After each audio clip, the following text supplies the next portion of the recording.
Hi, and welcome to From Sledgehammer to Fine Brush for QA.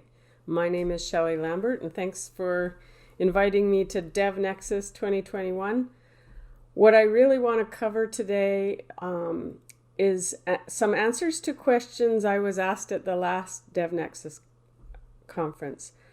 People asking where to start. Where should I start with QA for my project? Or we have a few unit tests. What should we do next?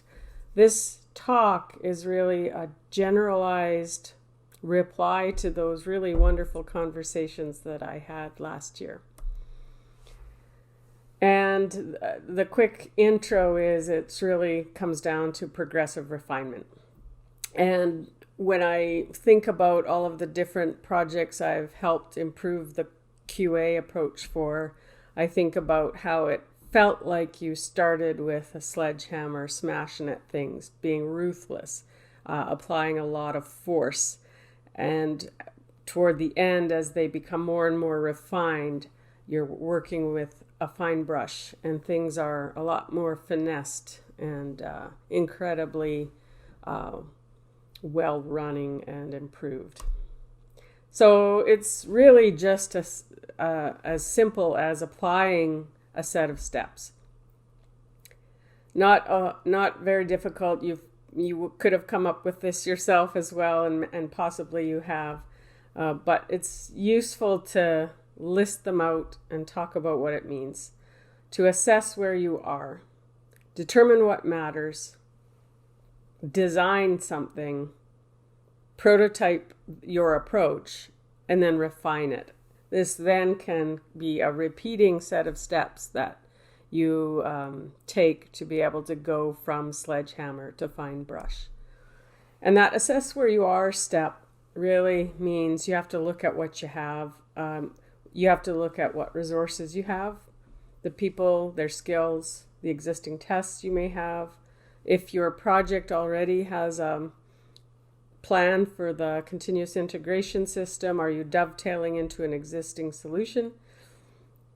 What things can you measure to actually improve as you go? So just to have some tests in place, but to not really think about how you measure how well they're doing, whether or not you can improve. So you have to think about what metrics you want there. And then even just looking at the issues list for your project. What are your users telling you about where you are? So determine out of that assessment, that first, where are we? What of those things matter the most? What are your requirements? Who are your stakeholders? And then how you prioritize that. Because you'll have a whole lot of noise coming in. You'll have a whole lot of demands on your team and on the people who are trying to improve the quality assurance program. Which one of these voices that are coming in with new requirements is heard and prioritized above the others?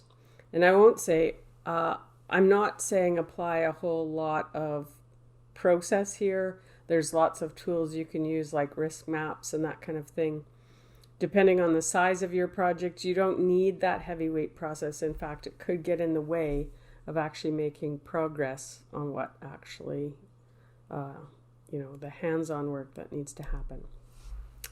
So the design phase, this step, QA and QA program is a software solution. You have to design it just as you would design any software.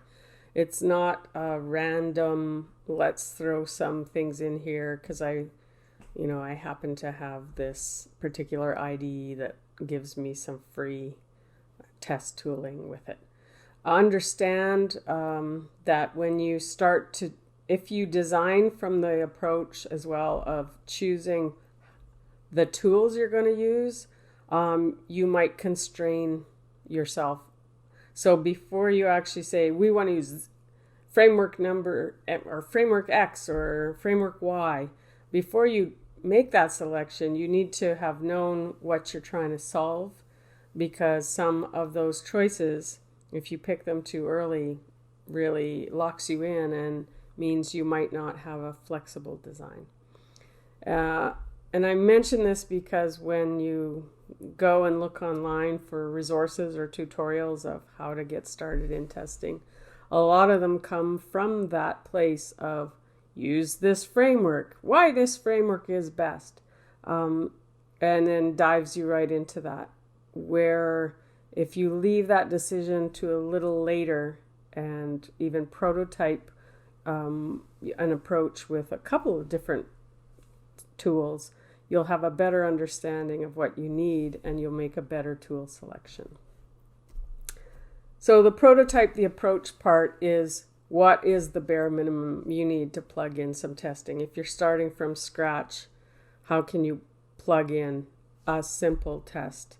If you're starting in the middle of something and you have unit tests, do you like the flow of them? Do they need to be improved? How are they run right now? Are they integrated into the CI system already?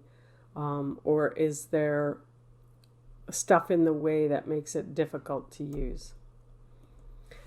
And then the refinement part. So this is really where you are applying the sledgehammer at first, where you have to be brutal and throw out things that aren't working and look at the usability of your system, see what is getting in the way. If it takes you changes in 4 different directories to be able to add a test, that is terrible friction. No one will want to do it. That's something you've got to get rid of. So this is where you're looking with a very critical eye at the workflow and a very stepping back and looking also at the understanding of who are your consumers, who you want to be adding more tests and evolving the testing, and see how they like to work. Nobody actually likes to work in a way that there's a lot of friction and process in place. So this is the time in this refinement stage where you say, how do we make it easier? If you make testing easier, more people will test. Okay, so the specific example here is Aqua, the AdoptOpenJDK Quality Assurance Program, or soon to be, as we transition to the Eclipse Foundation into Eclipse Adoptium. The sub-project that is all about QA is called Eclipse Aqua Vite, meaning let's keep that vite, that vitality in our program, right in the name. It's a community-driven open source project, and it's AdoptOpenJDK really has one of the broadest set of platforms of any OpenJDK distributor. This is a recent capture of how many downloads to date we have, people using our binaries. It means there's an increased awareness and pressure on the QA program to make sure that we're delivering extremely high quality binaries free to the community. So the assessment stage, starting back through that set of steps that we talked about, the first step, assessing. When we looked at the Java ecosystem and we looked around and thought, well, what do enterprise consumers expect from a quality program? They expect secure, functionally correct, highly performant and scalable binaries. When we wanted to keep to the mission of open and transparent and tried to find what were other distributors using, we know there's a really wonderful set of tests in the OpenJDK repo, and we are including them in our approach to quality assurance at our project. But other than that, there wasn't a whole lot of open quality tests. I mentioned very briefly here that there's a compliance set of tests. That's the TCK or JCK, and that's a closed set. And it's not designed to test for quality. It's designed to test for conformance to the spec. And those are two very different things. So it doesn't really have a place. It's not part of Aqua. And then what were these different distributors or builders of OpenJDK doing? probably some testing within and behind their corporate walls, but it is unknown to us in the open community what's happening there. So we knew we wanted to bring to the open program some of these other types of tests and have it set up in a way that any distributor could pick up and use these as well. So that was the assessment at the beginning.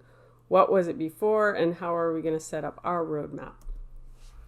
Aqua. So determine what matters here. Quality assurance, really a simple definition of it, means make quality certain to happen, which is you can't test quality in, right? I can't run a test and make something better. I can find that it has defects. So Aqua needs to be bigger than just a suite of tests that we run. It really describes a system that we're putting in place so that tests always remain vital and applicable to an evolving JDK. So we created a manifesto, or a set of criteria that we will follow at the program. And that is, we wanted things to be open and transparent and community driven. We need to have a diverse and robust set of tests that cover those enterprise requirements that I just spoke about. The tests can't become stale because stale tests really don't find defects. They need to evolve alongside the changing product under test. We absolutely wanted them to be portable because we wanted a developer to be able to run them on their laptop. We wanted to run in various continuous integration environments. And we wanted other distributors to pick this up, start using it, and start contributing into this common set and this common quality mark. And finally, the tagging and tracking and the publishing. This is really part of a bigger story of reproducible builds, where we want to be able to run the exact same set of tests back on a product under test as we had previously. So have reproducible test material and results, so that if something was in question, we could go back and verify across a lot more environments. Okay, so the design step. This is a bit of a big picture, but you can see in these swim lanes here that at the AdoptOpenJDK project, we have a lot of things that we produce. We produce the JDK binaries, we produce installers, we produce a lot of Docker images and publish those to Docker Hub. In this, we actually have a lot of places where we would insert testing. So just even having this picture in mind and looking at the project and saying where should testing live, where does it need to live, and having that understanding is very helpful from the perspective of growing up and growing out your program. And in case anyone didn't know, our scope at the project is rather large. We have a lot of platforms. We have the ability to build and run a lot of different things, build and test a lot of different things. And with the cadence of Java releases, we're always having many different JDK versions in flight at any given time. And we've logically divided the tests, as I mentioned, out into kind of different groups. Those set of tests from the OpenJDK project, a set of functional tests, a bunch of open performance benchmarks, some system and load tests, or not just some, a very large set of system and load tests. And finally, the external application tests. So that all to be said, on any given release and any given nightly build, we run a lot of testing, and I'm not counting here testing that happens on pull requests and promotion builds, personal builds, or Docker image testing. So let's step back and say, if I wanted to talk a little bit more about that external third-party application set, what does it mean? It means we're taking our binaries and putting on top of it the large different Java frameworks and applications, the things we think are very heavily used out in the community, and running their functional tests. And why do we do this? Well, it helps us identify early either problems with our binaries or problems where a third-party application maybe it isn't functioning well in a certain version on a certain platform. And finally, this also helps us verify our Docker images because some of these tests run in containers for us. A little bit more on the design phase, or talking about how we design this very large-scale automation that we have at the project. I like to think of it as a 3-layer cake. We have the lowest layer, layer 1, which is a very thin veneer that we've laid over top of all of the tests that we've curated and brought to the project. And this layer allows us to look at all of those different tests in the same way. It enforces that they behave the same for us. It makes automation a lot easier. And so we've pushed a lot of functionality down into that layer, and we did that so that if you were running on your laptop, you could run from a command line and you wouldn't need any other layer to be able to run tests. And you'd get a lot of features down in this layer. We were thinking about the developer community here.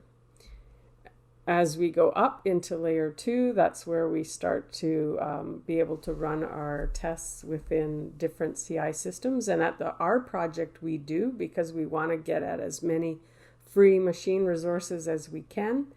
And we want to be able to optimize the different environments where we're running, because it turns out we find new types of defects and issues as we grow out the environments we run tests in. And finally, on the very top layer, that layer 3, this is where we have a lot of really cool tooling that we've created, and we'll be continuing to expand on this one. But this is the ability to search, sort, and filter through things. This is the ability to monitor multiple CI systems. This is the longer-term storage of test results, so we have deeper search capabilities, longer history on performance benchmarks, where you can start to compare from release to release whether a regression occurs between them, how to do a search between two builds to pinpoint when something was introduced. And it's also the plug-in point for some deeper analytics and deep learning experiments that we're now doing. So our fine brush, if you will, at the project, some of that work lives here. But yes, TKG, ultimately the only layer you'd need to get up and running here. We, in fact, spent our prototype time on this section, this piece, because we knew we didn't need anything else. Remember back when I mentioned that prototype is the bare minimum to be able to run tests. So I didn't need a Jenkins server at the beginning. I could just run a command or a couple of commands on my laptop to be able to start lifting up and running these tests. Obviously, when I want to go and spread across a whole bunch of other platforms, I need to move into a CI system, but the very first layer was our prototype. How have we refined over the past 3 years that we've been doing this at the AdoptOpenJDK project? There's been a shocking amount of work and progress, and the community has really come together to make some phenomenal things. There's probably too many to list at this point in the talk, but we can jump to a demo, or you can come and join the project and start seeing some of them. But what we noticed here in our refinement phase is the entire culture of this program, the Aqua program, everyone who's working there, thinks about each thing as a building block to even more refinement. So when I create a parser that lets me parse the da capo benchmarks, I think about, well, we might want to include other benchmarks in the future. And so we designed it that you could create any parser and plug it in, because we don't know if that's the only set. We know we're going to evolve over time. So now we have the ability to have anyone take the TRSS tool, monitor whatever they're running in any Jenkins server, in any CI server that they're using.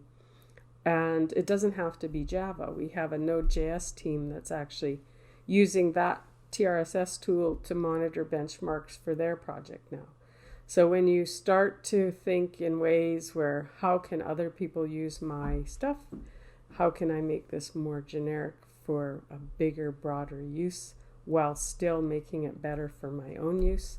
You start to have some really nice wins there.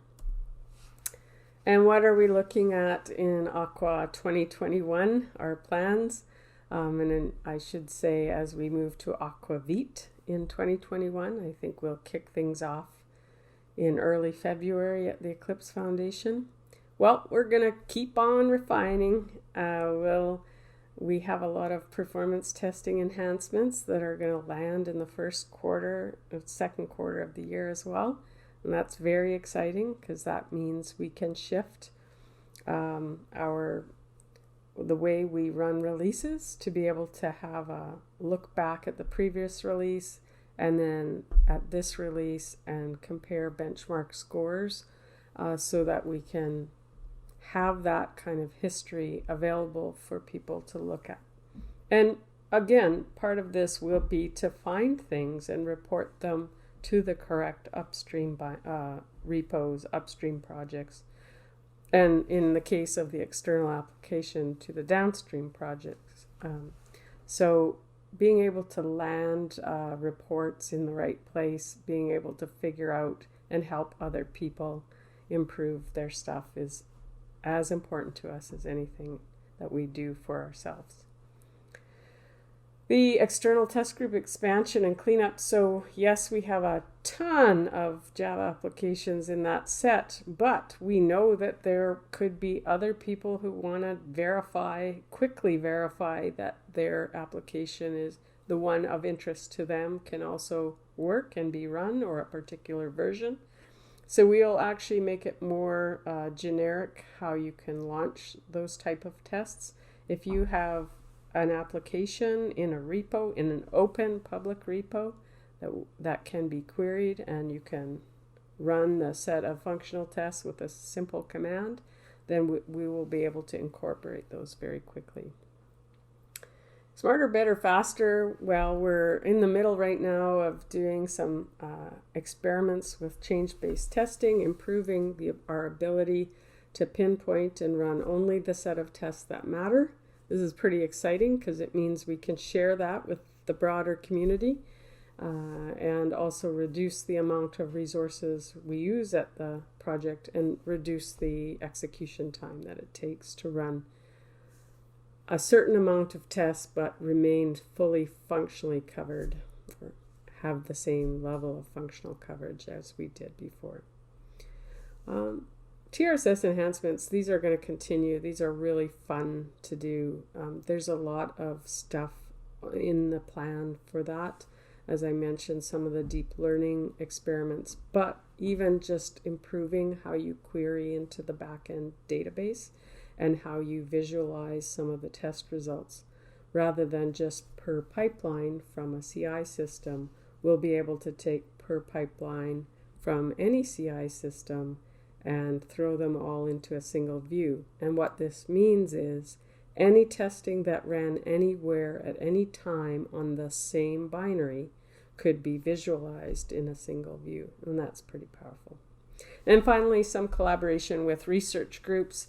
We have done some of this in the past, and we will continue it. It's very invigorating and very encouraging to work with people who have the time to dig deeper onto topics like defect injection, like using deep learning to generate fuzzers, like any number of things that you can think of, that if you are part of a research team or know some neat stuff happening in the community, please connect. And yeah, I think I've probably listed already a lot of the brush strokes, these refinements, this fine-tuning of what we're doing at the project. Everything I would consider still, because this is really 3.5 years in, we're still young, we're still new at some of this, but it doesn't mean we're not ambitious, and it doesn't mean we are at any point going to stop our march towards being better. But we are already at the point where we can stop using the sledgehammer and necessarily run all the tests for certain things. We can start to be a lot more refined in our approach. And this is in no particular order, but some of the things that we're already starting to take little bites out of are the bug prediction tooling that we had a prototype already for, some combinatorial test design and modeling, improving our triage tools, applying some change-based testing, verifying the Aqua suite with defect injection, and of course some of the deep learning stuff that we already have collaborated with research teams on a few of those things. I don't think we have time to dive into this, but I wanted people to know that I know that functional coverage and code coverage are two extremely different things. And in an earlier slide, I had mentioned Sledgehammer is kind of a tool you would use in the Sledgehammer phase of your project is code coverage. That is, if you don't have any tests, and then you add some, it's probably useful for you to look at code coverage numbers because you'll see where the gaps still live. But once you have a set of tests and you're starting to have nice code coverage numbers, this is where at a certain point code coverage information is less useful, because code coverage doesn't actually tell you if your tests are good. It just tells you that they've exercised a certain piece of code. And I'll leave you to the fun of that very naive example to say, great, I have a test here that is covering 100% code coverage on that method, but it's certainly not a good test, and it wouldn't find some of the defects that live there. The bug prediction item that I mentioned in some of those fine brush strokes that we want to take is really just looking at some inexpensive ways to pinpoint where defects typically live in product code in the thing under test. And there's lots of neat research here. We've done a prototype with one of them. We want really to see if this could be incorporated as part of a deep learning, as a metric or a piece of a deep learning model that we're trying to develop. And if you want any extra info, you want to get joining the project, you know where to find us. Some of these links will soon redirect you to an Eclipse Foundation site, but for now I'll share those here because I think we'll leave the redirects for a long time into 2021 as people kind of learn about our transition to the Eclipse Foundation. And we do have bi-weekly Aquavit meetups already. It's a small core team that meets, very energetic, very enthusiastic. There's a lot of kind of immediate work that's being talked about in those meetings. But if you are interested in getting involved and have even some kind of future feature work that you want to bring to the project, this is a good place to bring it. And you can follow our Slack channel as well. Invite yourself to it and get involved. And I don't know that I have time to demo TRSS, but I shared a link on the previous page. It's kind of a work in progress test results summary service. It keeps improving every week as we go, and with each release, there are new features that make it easier for us to triage the pipeline for that release. We also use it to help triage the nightly pipelines.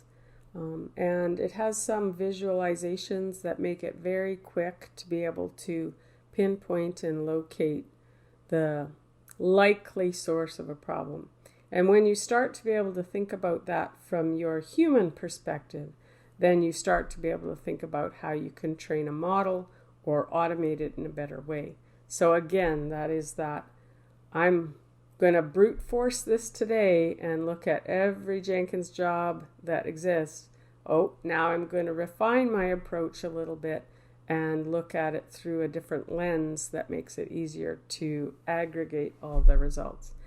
Oh, I'm going to refine that again because if I add this extra feature into that visualization, it gives me a report that I can share easily in a GitHub issue.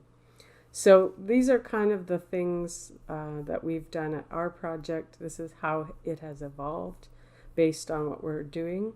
I think we've created something that is useful for others, and I hope to continue to do that into the immediate future with a lot more collaboration from all of the wonderful people in the community. Okay, thank you very much.